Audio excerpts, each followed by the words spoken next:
Šiandieną mes turime tai konkrečiai pašvestą dieną tam, kad mes prisimintume kai kurios dalykus, bent jau kai kurios dalykus, kurios viešpats Jėzus Kristus, tiksliau, kurios Dievas mums per tikėjimą Jėzumi Kristumi dovanoja, kad mes prisimintume apie tai, kas mes esame, ką mes veikiame, kur mes einame. Ir šiandieną nusprendžiau visą šitą prisiminimą paversti šiek tiek kitokiu. Prisiminti kai kurios dalykus, kuriuos viešpats Jėzus Kristus mokė. Ir noriu paprašyti, kad mes pačioj pradžioje, prieš tai, kad aš pasakysiu kai kurios paraginimus, galbūt Dievas duos jums kažką suprasti ir jūs galėsite pasidalinti savo mintimis, bet prieš visą tai noriu prašyti, kad man padėtumėte paskaityti porą rašto ištraukų. Kadangi turime du puikaus balso vyrus, tai noriu prašyti, kad brolis Zigmas atsiverstų Luko Evangeliją 13 skyrių. Tai bus pirmas mūsų skaitinys šį rytą, Luko Evangelija 13 skyrius, ir pasiklausysime ir kartu skaitysime pirmas 9 eilutes. Brolį Juozą noriu paprašyti atsiversti Biblijos pradžios knygą, 6 skyrių, 9-22 eilutės paskaityti. Pradžios knyga, 6 skyrius, 9-22. Mes pasiklausysime skaitinių. Aš tikiu, kad jūs jau melsite, kad viešpats kalbėtų jums ir Dievas galbūt duos kažką suprasti tiesiog beskaitant, o paskui turėdami galvoje ir Luko Evangelijos ištrauką ir pradžios knygos ištrauką, jūs pasiklausysite paraginimų, kurį noriu pasakyti Dievo vardu.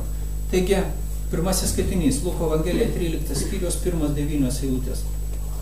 Tuo pačiu metu atėjo keli žmonės ir papasakojo jam apie galilėjiečius, kurių kraują Pilotas sumaišė su jų aukomis. Jėzus atsakydamas jiems tarė: ar manote, kad tie galilėjiečiai buvo didesni nusidėjėliai už visus kitus galilėjiečius ir todėl taip nukentėjo? Nesakau jums, bet jei neatgailausite, visi taip pat pražūsite. Arba ne 18, kurios užgriuvo bokštas prie Siloamo ir užmušė. Jūs manote, kad jie buvo kaltesni už visus kitus Jeruzalės gyventojus? Nesakau jums, bet jei neatgailausite, visi taip pat pražūsite. Jis pasakė palyginimą. Žmogus turėjo savo vynuogyne pasodinęs figmedį.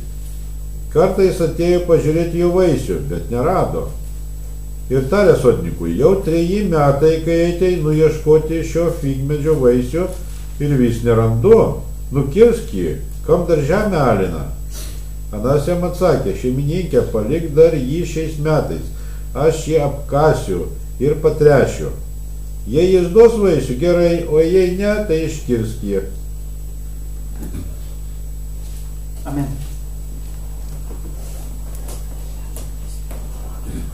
Tokia yra Nojaus giminės istorija. Nojus buvo teisus ir tobulas vyras savo kartoje. Jis vaikščiojo su Dievu. Nojus turėjo 3 sūnus – Semą, Hamą ir Jefetą. Dievo akivaizdoje žemė buvo sugedusi ir pilna nusikaltimų. Dievas pažiūrėjo į žemę ir matė, kad ji sugedusi, nes kiekvienas kūnas žemėje iškreipė savo kelius. Ir Dievas tarė Nojui: aš nusprendžiau padaryti galą kiekvienam kūnui, nes per juos žemė pasidarė pilna nusikaltimų. Aš išnaikinsiu juos nuo žemės paviršiaus. Pasidaryk arką iš šakuoto medžio, arkoje padaryk pertvaras ir ištepk ją derva iš vidaus ir iš lauko. Arka turi būti 300 uolekčių ilgio, 50 uolekčių pločio ir 30 uolekčių aukščio. Padaryk arkai langą, uolektis nuo viršaus, arkos duris padaryk jo šone. Įrenk joje apatinį, vidurinį ir viršutinį aukštus. Aš užtvindysiu žemę vandenimis, kad išnaikinčiau kiekvieną kūną, kuriame yra gyvybė. Visa, kas yra žemėje, pražus. Bet aš padarysiu sandorą su tavimi. Į arką įeisite tu, tavo sūnus, tavo žmona ir tavo sūnų žmona su tavimi. Į arką įsives po 2 kiekvienos rūšies gyvius, patiną ir patelę, kad išliktų gyvi su tavimi. Ir paukščių, ir gyvulių, ir iš visų žemės roplių pavalių rūšį eina pas tave po du, kad liktų gyvi. Pasimk visokio maisto ir pasikrauk į arką, ir tai tebūna maistas tau ir jiems. Nojus padarė viską, ką Dievas jam įsakė. Amen. Amen. Kadangi vadovėliai tebėra jūsų rankose, tai vėl noriu prašyti jūsų atsiversti Luko Evangelijos 13 skyrių, sektiekimės minčių seką, kuri yra išdėstyta būtent Luko Evangelijos 13 skyriuje. Ir noriu priminti tokią bendrą paveikslą tų žodžių, kurios Viešpats Jėzus Kristus kalbėjo. Daktaro Luko aprašomi įvykiai yra panašiai tokie. Paskui Jėzų ėjo minia žmonių ir jis spaudė iš visų pusių. Ir be abejonės arčiausiai jo kaip sargai buvo mokytiniai. Greičiausiai jie stovėjo aplinkui Jėzų ir saugojo, kad vitaminė jo nesuspaustų. Ir tokiu būdu vyko ir Viešpaties Jėzaus Kristaus mokymas. Jisai ėmė kalbėti žmonėms dalykus, matydamas tą masę žmonių, naudojosi proga ir ėmė mokyti. Ir be abejonės taip jau atsitiko, kad jisai kalbėjo visus šitos dalykus visų pirma mokytiniams. O jau paskui visa tai buvo skirta mokiniams. Ir va šitoj vietoj įdomus paraginimas, kuris man taip atrodo turėtų būti skirtas ir aktualus mums. Kada mes pasiėmėme skaityti šventąjį raštą, skaitome, mąstome apie jį. Kada kunigai, dvasininkai kalba pamokslus ir pamokymus, tai visų pirma, kam jie yra skirti? Aš tikiu, kad visų pirma tai yra skirta tiems, kurie turi ausis. Yra skirta tiems, kurie turi akis. Nes daugybė žmonių Dievo dalykams neturi nei ausų, nei akių. Jie yra ir akli, ir kurti, ir negyvi. Širdis neplaka Dievui. Tai. Todėl rašte yra va šitas toks sakinys, jeigu skaitysite 12 skyrių, sako, jis kalba visų pirma mokiniams. Reiškia tiems, kuriuos Dievas pasišaukė, davė akis, davė ausis ir davė širdį, kad matytų, girdėtų, mąstytų, suprastų, o širdis yra tam, kad galų gale visą tai taptų gyvenimu mūsų. Ne? Ir mūsų širdis, žinot, jos nėra pastovios. Raštas sako, kad mūsų širdis jos gali kietėti ir darytis labiau panašios į akmenį. Tuo pačiu jos gali minkštėti, būti vis jautresnėmis, vis šiltesnėmis, vis labiau pildytis meilę. Ir šiandien mes turime paraginimą klausytis Viešpaties žodžio, vėlgi stebėdami pačius save, su tikslu išgirsti, suprasti ir gyventi to, kas yra Viešpaties sakoma. Daugybė dalykų Jėzus mokė iki to eilučių, kurias mes skaitome 13 skyriuje. O 13 skyriuje skaitome įdomią kroniką, tokias žinias. Atėjo kai kurie žmonės, jūs skaitote 13 jau pirmoje eilutė, ne? Atėjo kai kurie žmonės ir raštas įdomiai rašo. Atėjo pas Jėzų kai kurie žmonės ir papasakojo apie galilėjiečius, kurių kraują Pilotas sumaišė su jų aukų krauju. Įdomus dalykas. Kuriem galam rašte čia yra tas parašyta? Bet mes skaitom šventąjį raštą, skaitom tokią, parašyta, tai parašyta, bet paprastas dalykas, kokia prasmė yra užrašyti tokius žodžius? Kokia prasmė? Kuo svarbu yra tai, kad atbėgo žmonės pas Jėzų ir papasakojo, kad vyksta pasaulyje tokie dalykai. Aš nesuradau kito paaiškinimo šitam faktui arba šitai kronikai užrašytai kaip atsakymą va tokiu būdu. Ir mes šiandien žmonės, kada mes žvelgiame į pasaulyje vykstančius dalykus, o kai kada nereikia ne pasaulio, kada mes galvojame apie save pačius, apie savo pačių gyvenimus, apie bažnyčios gyvenimą, apie šeimos gyvenimą, ir yra tam tikrų įvykių, apie kuriuos mes sakome, arba pradedam klausti, jeigu yra Dievas, tai kaip gali vykti tokie dalykai, kurie vyksta? Jeigu jau Dievas yra mano Dievas, kaip šitas dalykas gali vykti mano gyvenime? Kaip čia visą tai suprasti? Ir aš tikiu, kad šitoj vietoje yra ta pati mintis. Atlekia žmonės pas Jėzų, sako, mokytojo, pasiklausyk, koks įvykis. Žmonės ėjo aukoti Dievui, aukojo aukas ir staiga okupantas, svetimtautis, vietininkas, valdovas, pilotas, įsakė juos nužudyti ir sumesti juos pačius ant tų gyvulių kūno ir padaryti didelę krūvą mėsos, švelniai tariant. Kur Dievas? Taigi žmonės aukojo. Taigi tikinti žmonės. Kaip šitaip galėjo būti? Ar jūs girdėjote Jėzaus atsakymą?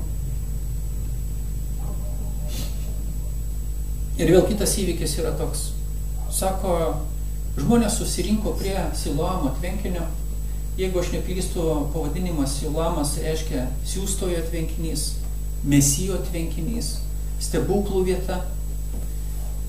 Ir ten žmonės atėjo su kažkuria viltimi, ieškodami Dievo malonės greičiausiai.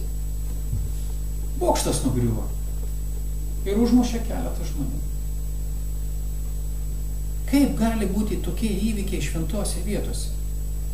Kaip gali atsitikti tokie dalykai tokiose vietose, kur Dievas turi gyventi, Dievas turi būti? Kaip gali tokie dalykai vykti? Ir mes skaitome Jėzaus atsakymą, koks jis yra. Sugrįžtu prie pirmojo pavyzdžio apie tos galilėjiečius, kurių kraują pilotas sumaišė su jų aukomis.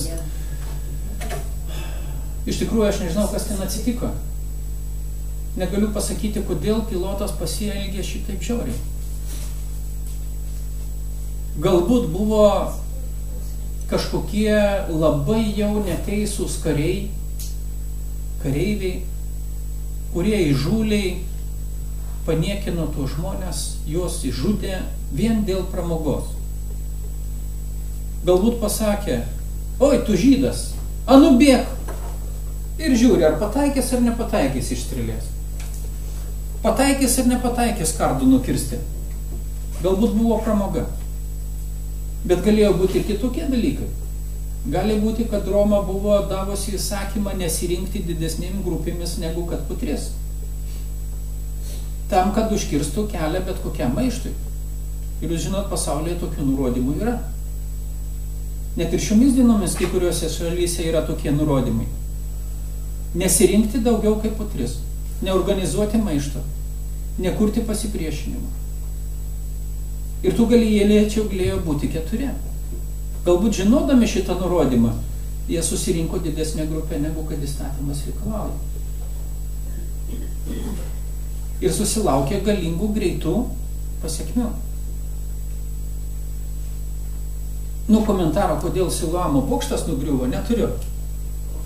Gali būti, kad statybininkai pavogė kalkės arba cemento dalį ir bokštą pastatė nelabai tvirtą, kas nėra stebuklas žmonių gyvenime.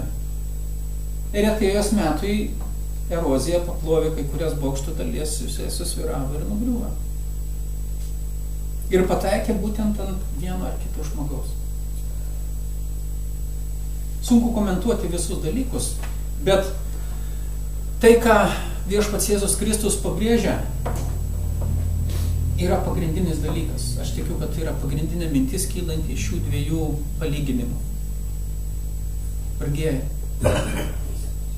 mes šitame savo žemiškajame gyvenime turime gyventi skirdami dėmesį ir laiką Dievo dalykams.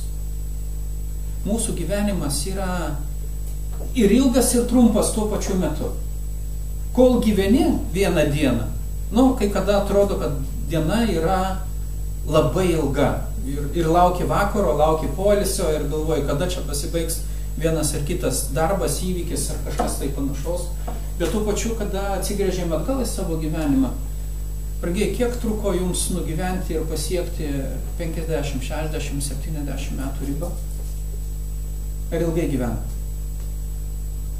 Atrodo, kad nespėjo apsisukti. Ar jūs pagalvojat, kad mes bendruomenėje renkamės 20 metų?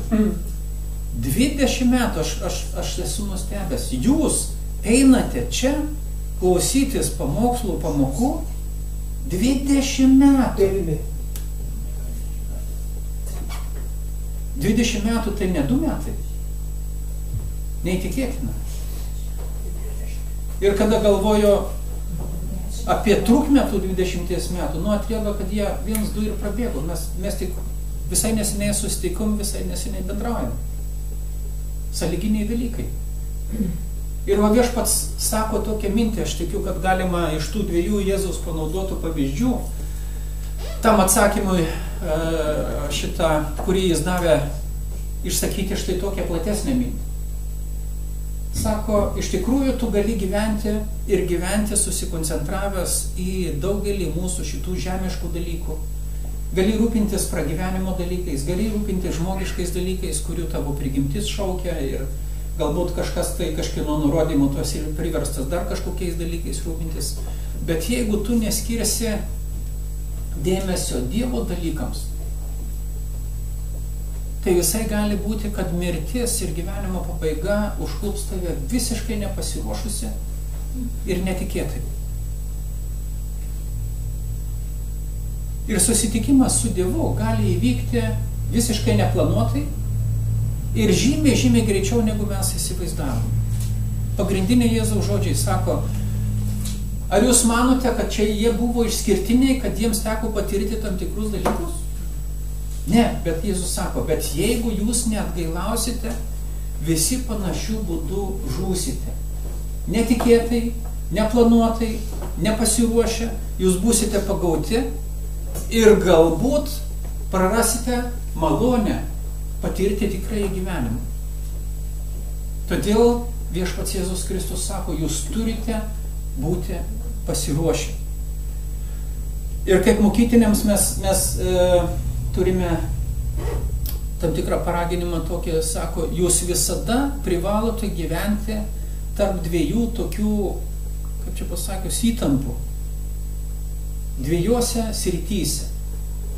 Yra neįmanoma, kad mes nesirūpintume visiškai pragyvenimo dalykais. Yra neįmanoma, kad mes nesirūpintume kūnu. Yra neįmanoma, kad mes nedarytume kažko, kas leistų mums pavalgyti, apsirengti, turėti šiltus namus ir panašus dalykai. Reikia tą daryti, kadangi mes esam čia šitoj žemėje ir ne pačioj palankiausioj klimatiniai zonai. Jeigu mes gyventume kur nors, kur amžinas pavasaris, galbūt mes galėtume žymiai mažiau laiko skirti kažkam tai, kas yra reikalinga, kad nesušaltume, ar ne? Bet mes esame čia, kur esame ir turime atskirti laiko tiek, kiek būtina. Ir tuo pačiu šalia to rūpesčio mes turime skirti laiko savo dvasiai, skirti laiko savo vidiniam dvasiniam žmogui. Mes turime būti pasiruošę susitikti su Viešpačiu bet kuriuo metu. O kas bus susitikus su Viešpačiu, brangieji tikintieji Jėzumi Kristumi žmonės? Kas bus?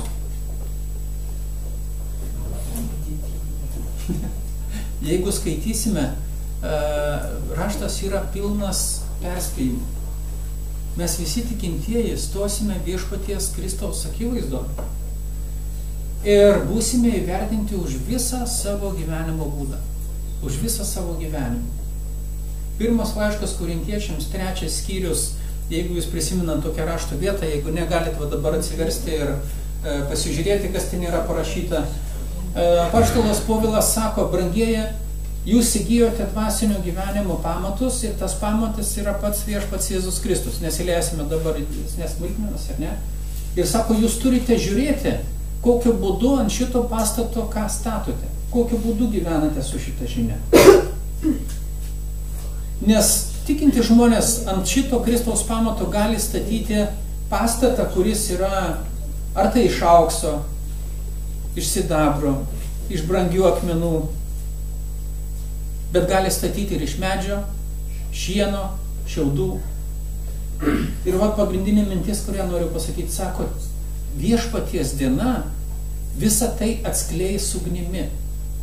Atskleis ugnimi. Ir kiekvienas žmogus bus įvertintas. Paguoda mums tikintiems, sako, jeigu jūsų gyvenimo būdas bus šiaudinis, tai jums teks pakęsti nuostolį. Nors patys ir gyvensite. Bet aš taip ir įsivaizduoju, kad aš einu per ugnį kažkokią, ne? Ir aš taip, pavyzdžius, kažkada ne vieną kartą esu sakęs, gali būti mokytojų arba pamokslautojų, arba mano asmens tas įspūdis daromas žmonėms didžiulis. O, dvasinis žmogus, dangus, galva dangų siekia, toks galingas, ar ne? Žiūri, paskui praėjo per viešpaties ugnį, ieškai, kur tas didysis dvasinis žmogus dingo. Ir reikia vietoj to, kad žiūrėti dangų, žiūrėti po kojom, nes jo yra likę galbūt va tiek, ten pelytė laksto aplinkui, ar ne?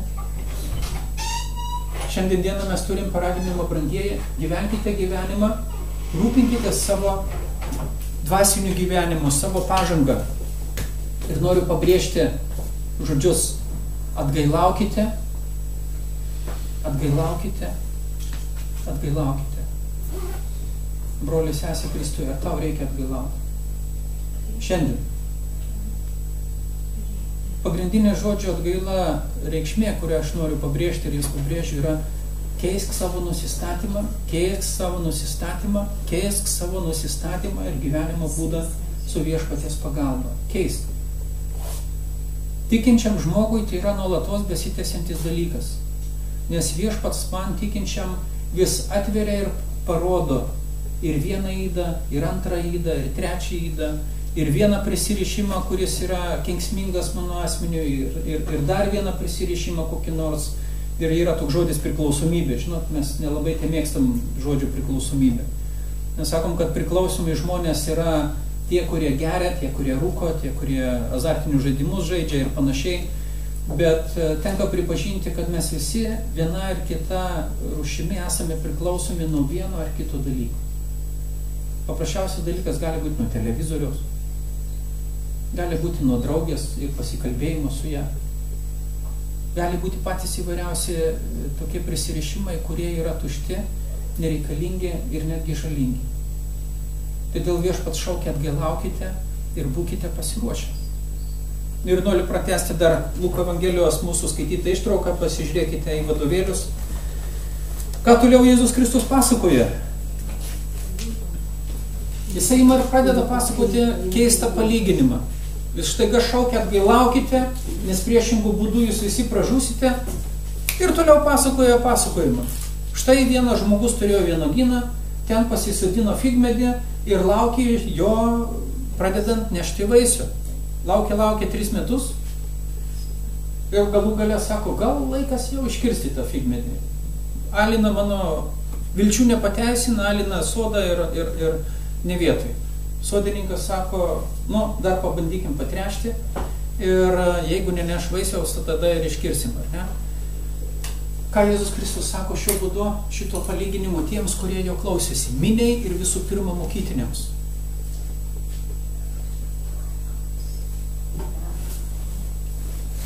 Aš tikiu, kad jisai perkeltinė prasme sako visiems aplinkui buvusiems žydams, Dievo žmonėms štai tokią tiesą. Dievas jūs pasodino, žydai, Dievas jūs pavadino savo vynuogynu.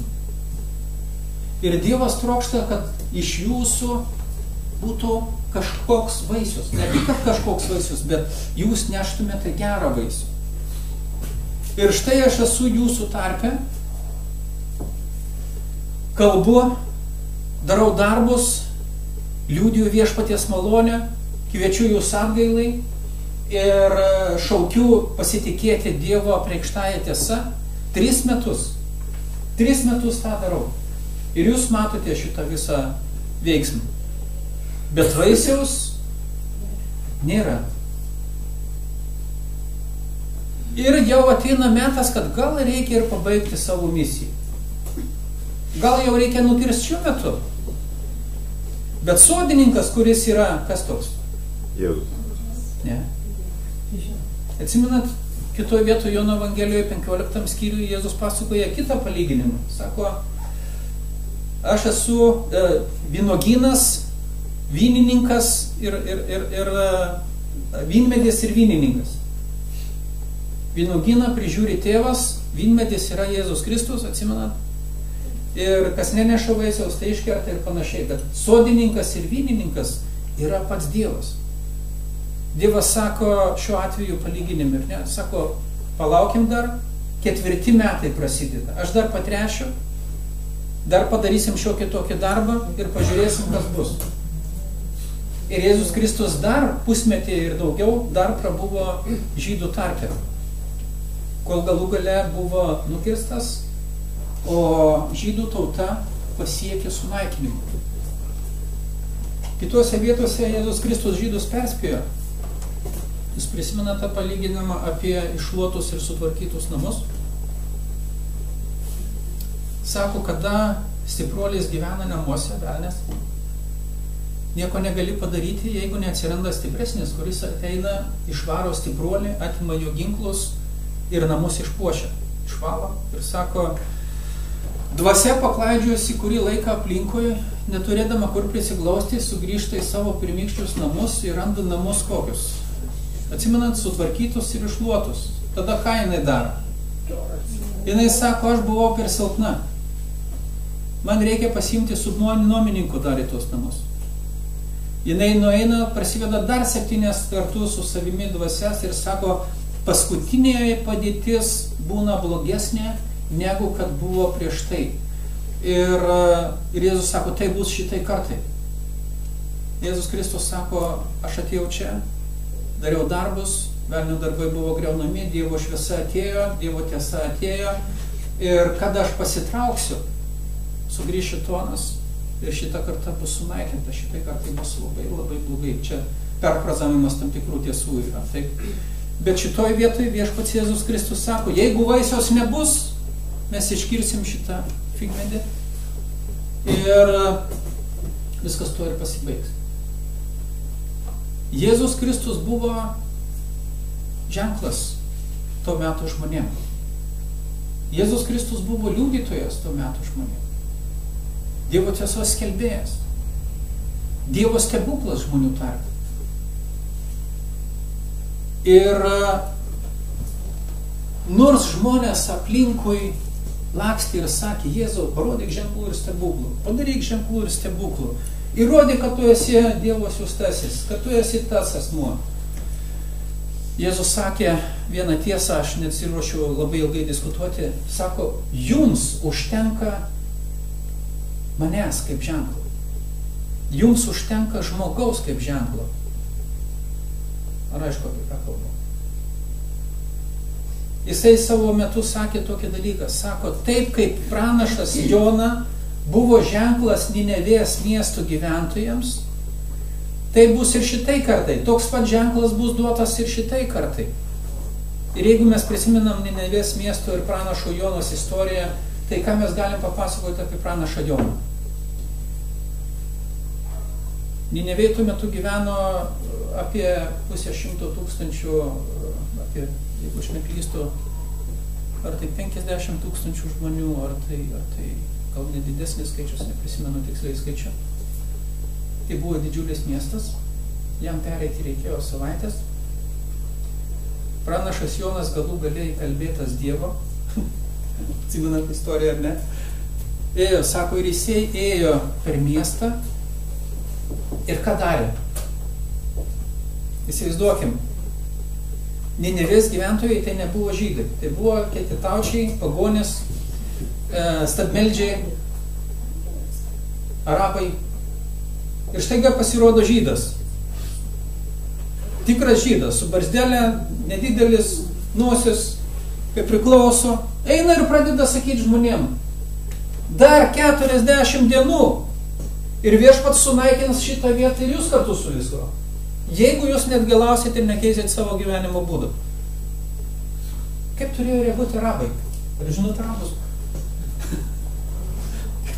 Kaip mes reaguotume? Jūs įsivaizduokit, mes lietuviai Atsiranda tarp mūsų koks nors, nežinau, su ko čia palyginti, juodaodis koks nors, ar dar kas nors eina per Kėdainius, eina per Lietuvą ir šaukia. Atgailaukit, nes viešpats ruošiasi jūs bausti. Ką mes darytumėm? Mes sakytumėm, parodyk ženklą, kas tu toks, iš kur tu išlindai, kaip tu drįsti mane kaltinti, pas tave nuodėmė yra ar nėra, tu pats teisus ar neteisus. Nėra teisaus ne vieno. Tai kaip tu drįsti mane smerkti? Ar dar kažkas tai tokio? Bet ką Jona darė? Jona tik tai šaukė, ar ne? Kalbėjo Dievo nurodytą žinią. Dar 40 dienų ir jums viskas. Ir įvyko stebuklas. Įvyko stebuklas. Karalius Ninevės, karalius tuo metu išgirdo Jonos kalbą, matyt jam pranešė kažkokie sekliai. Ir neįtikėtinas dalykas. Ir jisai pasakė, tokio dalyko niekada mūsų gyvenime nebuvo. Nieks nelakstė iš paskos. Ir nereikia, kad jūs nusidėliai, Dievas jūs nubaus, dar kažkas tai tokio. Mes visi tokie. Ir karalius sako, matyti, jis taip sakė, tikrą tiesą sako, mes taip gyvenam, baisu. Korupcija didžiulė, neteisybė didžiulė.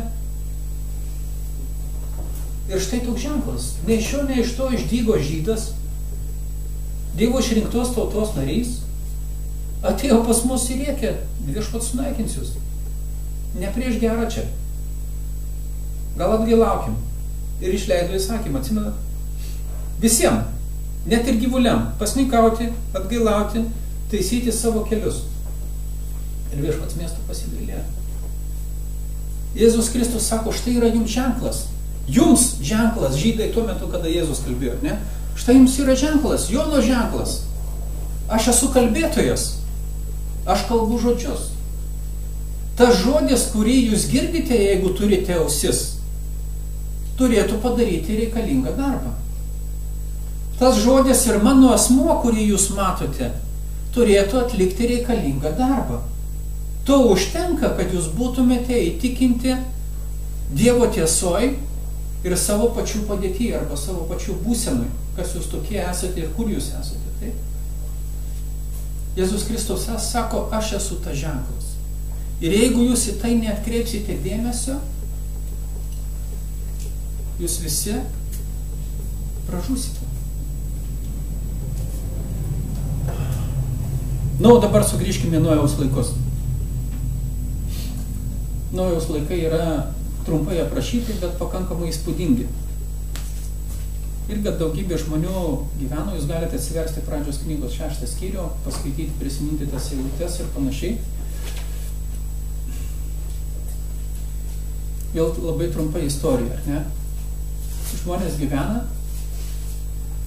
ir jie rūpinosi savo pragyvenimo dalykais, jie vedė, tekėjo, gimdė vaikus, rūpinosi išleisti juos į mokslus ir stengiasi verslų verstis, kad nereikėtų iš nieko duonos prašyti ir darė visą, kas reikalinga žmogui, kad jisai gyventų ir galėtų džiaugtis savo gyvenimu.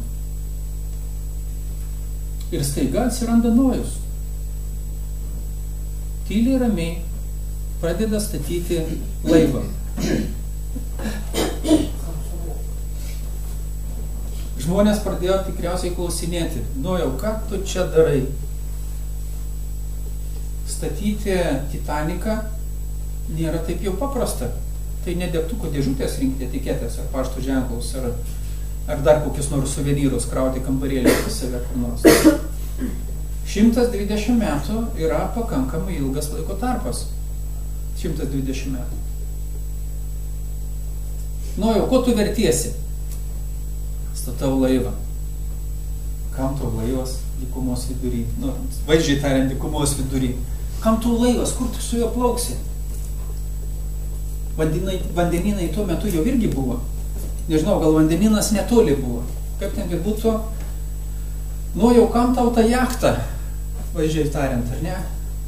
Jis galėjo pasakyti, jis sugalvojo, nuplauksiu į vieną salą pailsėti, paskui nuplauksiu į kitą salą, nuobodu čia pas mus gyventi, su šeima iškeliausim atostogų.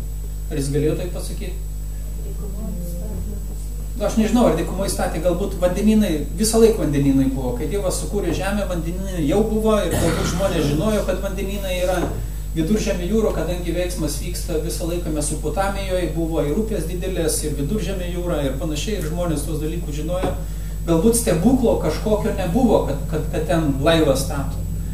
Bet iš esmės klausimas, nu jau ką veikė, kodėl tokie dideli, ką tau šeimai neužtenka, 15 metrų jachtos, tiek to 25 metrų jachtos, kam tu statai laivą 200 metrų šito ilgio, ką tu čia, iš proto išsikraustyk, ką tu ruošiesi ant kraujo. Ir svarbus yra Nojaus atsakymas. O koks Nojaus atsakymas? Viešpats pražudys šitą vietą. Dar 40 dienų, vaizdžiai tariant, atsimenat, su Luko Evangelija, ne Luko Evangelija, o su Nineve. Dar 40 dienų ir Dievas baus šitą vietą. O Nojus sakė, dar 120 metų ir Dievas baus šitą vietą. Ir ką žmonės galvoja? Skirtingai nuo Ninevės gyventojų. Tuo metu žmonės sakė, jo, tai Dievas. Kur tas Dievas? Kur tas Dievas? Parodyk man Dievą. Bet atėjo metas ir pradėjo lyti. Ir tik tai tada, kada pradėjo lyti, pats Nojus įėjo į laivą.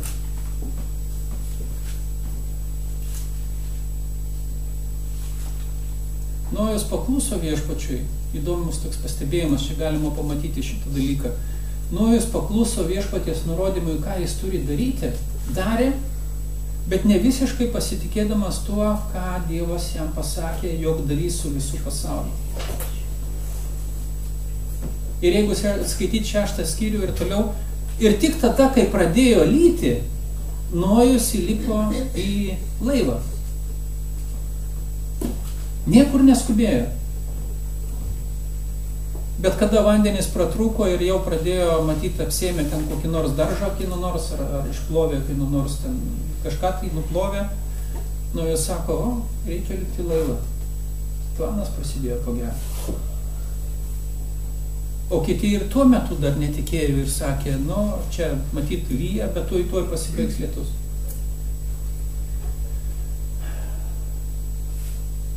Noriu atkreipti dėmesį, kokiu būdu vyko Nojaus liudijimas. Žmonių požiūriu Nojus darė keistą darbą, sunkiai suprantamą darbą, galbūt kažkuria prasme įmanomą darbą, bet keistą darbą. Ir kalbėjo žodžius. Ir nieko daugiau. Ir dabar grįžtam prie mūsų visų. Brangiai, o kas mes esam, kaip bažnyčia ir kaip kiekvienas atskiras tikintis žmogus. Sugrįžtam į Luko Evangeliją ir Jėzaus pavyzdį. Noriu priminti patį Jėzų, noriu priminti Nojų. Asmuo yra Dievo išgelbėjimo liudytojas. Nojus su šeima buvo Dievo teismo ir Dievo išgelbėjimo liudytojai. Jėzus Kristus atėjo ir jo asmuo, ir jo žodžiai buvo Dievo teismo ir Dievo išgelbėjimo liudytojai. Ir kaip Jėzus sakė, mano asmens ir mano kalbamo žodžio nuo Dievo turi pakakti tam, kad žmonės įtikintų dėl jų gyvenimo būdo ir paties Dievo buvimo ir atsakomybės prieš Dievą. Yra gana asmens ir žodžio. Ir ką Dievas padarė iš mūsų dabar? Mesgi buvome pasaulyje, ar ne? Buvome pasauliečiai, pripažindami Dievą ar nepripažindami Dievą, čia nesigilinsim. Bet iš esmės, kada mes esame pašaukiami į bendravimą Jėzuje Kristuje su Dievu, tai apreiškimas sako, kad Dievas iš mūsų padaro žmonės savo, liudytojus, apdovanoja pažinimu Dievo planų, Dievo tiesų, apdovanoja savo paties dvasia, apdovanoja nurodymais arba įsakymais, kurie nulėmė mūsų gyvenimo būdą arba kitaip tariant darbus ir padaro iš mūsų liudytojais.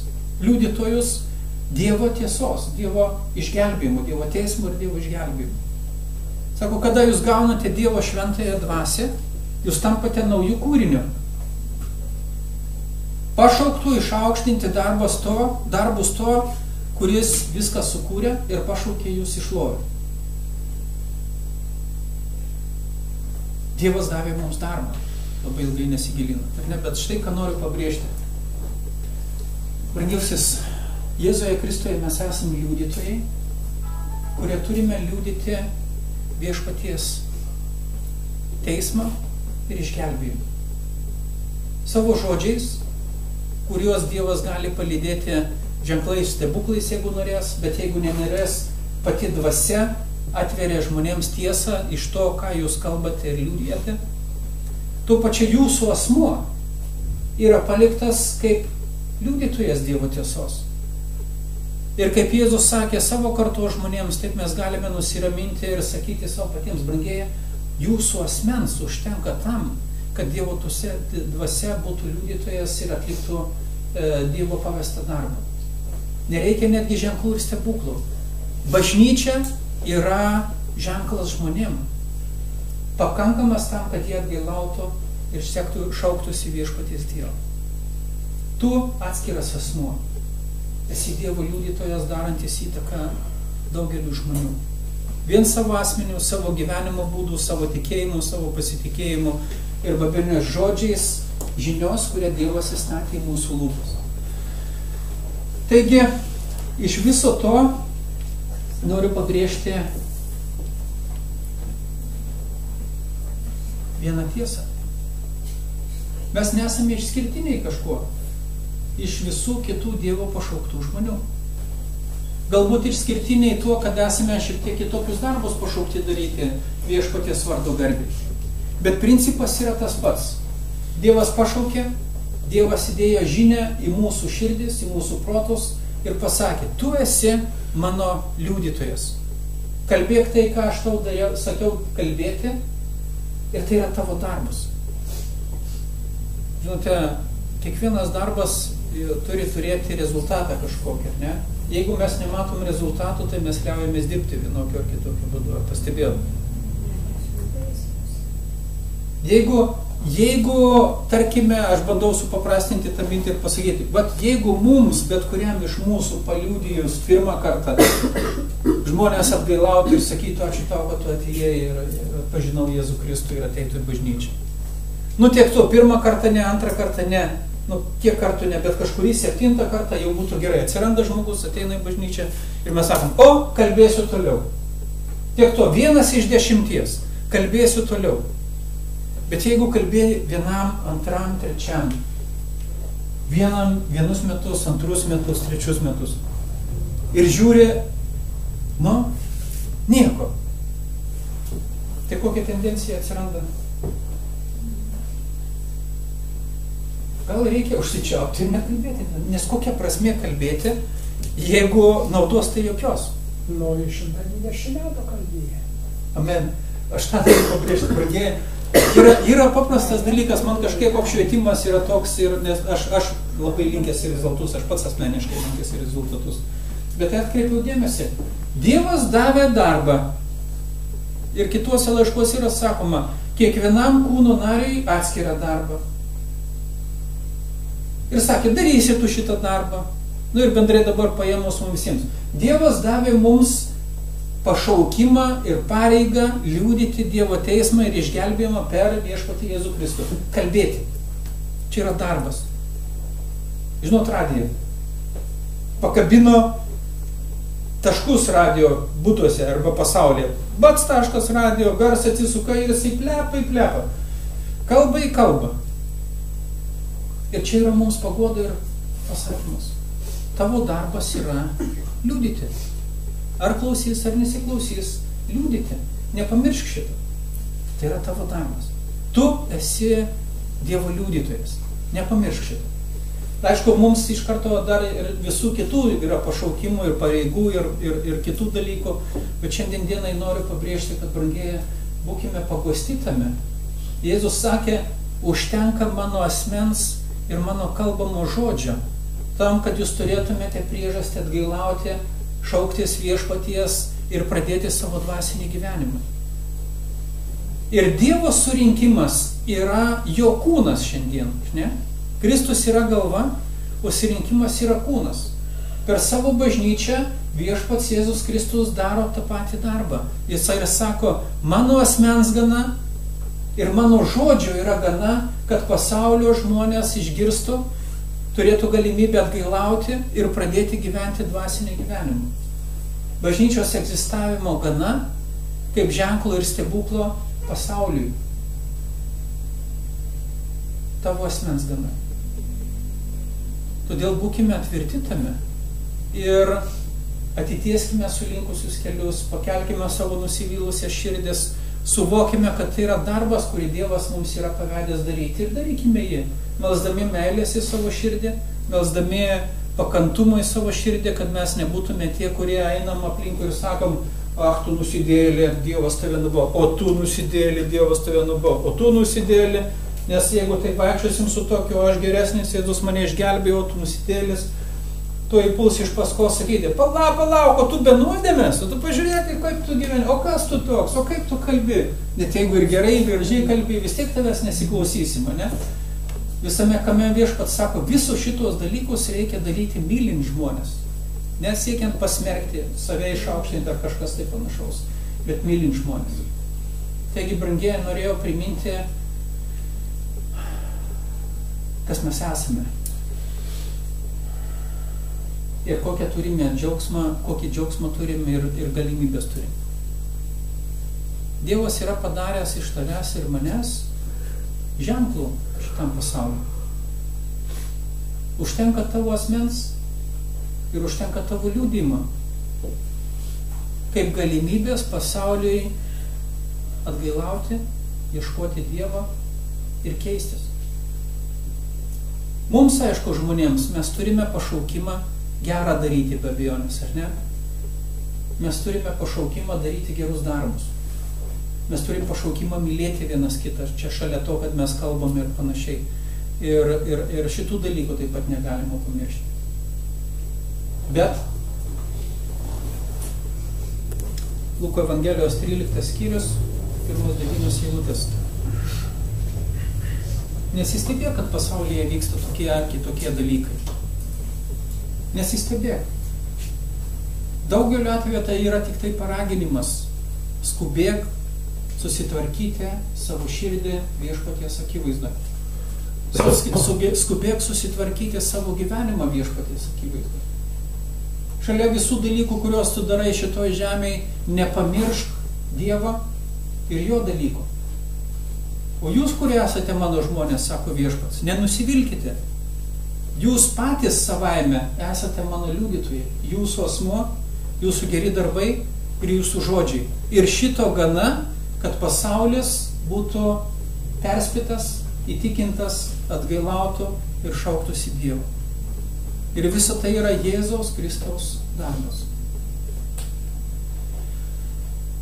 Kažkuria diena sakiau, kokiai daliai, kokiam skaičiui žmonių vienas žmogus daro įtaką savo gyvenimui. Vien dėl to, kad jis gyvena. Bet brolis Zigmas gimė prieš kiek tai laiko. Ir vien tai, kad jis yra įtaką daro keliems žmonėms. Atsakymas yra 200 žmonių. Gali nieko nedaryti, tik gyventi. Ir tai jau darai įtaką 200 žmonių. Ir įsivaizduokit, koks yra įdomus reiškinys, kad jeigu kažkas tave mato piktą darantį, galbūt žmogus to jo net nepažįsti, nebendravai, negėrėjai kavos ir nesikalbėjai. Bet kitas gali būti paskatintas piktą daryti. Ir jeigu tave mato teisingai gyvenantį, teisingai besielgiantį, jautrų, gailestingą, šventą, kažkas pamatęs gali pasakyti, va, yra dar tiesos, yra dar šviesos ir gali būti paskatintas į gerą. Jo. Todėl mes suvokime ir viešpaties ta pareiga ir atsakomybė, sako, jūs esate liudytojai, nes aš jūs tokius padariau. Ar jūs kalbate, ar nekalbate žodžiu, ar jūs liudite žodžiu, ar neliudijate, jūs darote įtaką. Todėl svarbu, kas jūs esate. Ir mums kaip tikintiesiems viešpaties atminimo akivaizdoje tas pats paraginimas iškyla. Jeigu kartais yra piktos mūsų širdis, bekietėjančios mūsų širdis, galbūt bepasaulėjančios mūsų širdis, būdėkime ties to. Atgailaukime, keiskime savo nusistatymą, artinkimės prie tų dalykų, kurie viešpats mums apreiškia, kad jie turi būti mūsų gyvenimus. Ir visa tai yra iš Dievo kaip malonė, pašaukimas ir dovana mums.